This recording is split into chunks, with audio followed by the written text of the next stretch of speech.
A woman once told President Calvin Coolidge at a dinner party, "Mr. President, I've made a bet that I can get more than 2 words out of you."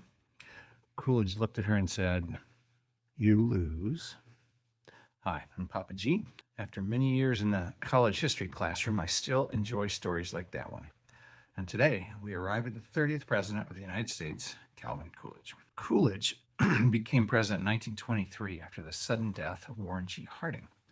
And after the scandals that surrounded the Harding administration, the country was ready for something different. Coolidge delivered exactly that. Where Harding was sociable and talkative, Coolidge was quiet, disciplined, and famously economical with words. Washington soon gave him a nickname, Silent Cal. And the stories multiplied. At dinners, Coolidge sometimes said almost nothing all evening. One guest said sitting next to him felt a bit like sharing a train compartment with someone who preferred the scenery to conversation. But the silence actually worked in his favor. After the turmoil of the Harding years, Americans found Coolidge's personality reassuring.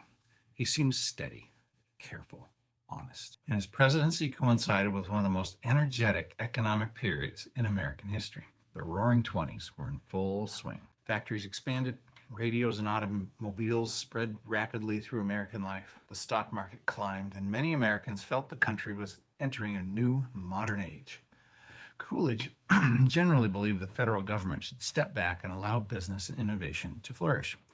His philosophy was captured in one famous line: "The business of America is business." Coolidge wasn't entirely humorless. At the White House, Coolidge family once received a raccoon that had been sent as a possible Thanksgiving dinner.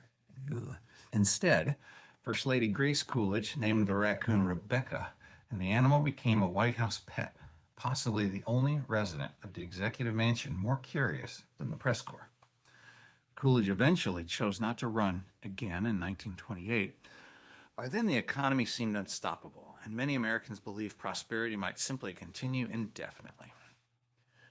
History, of course, had other plans. Next time we meet, the man who followed Coolidge into the White House, America's 31st president, Herbert Hoover. He entered office at the height of American prosperity and within months would face the greatest economic collapse the country had ever known.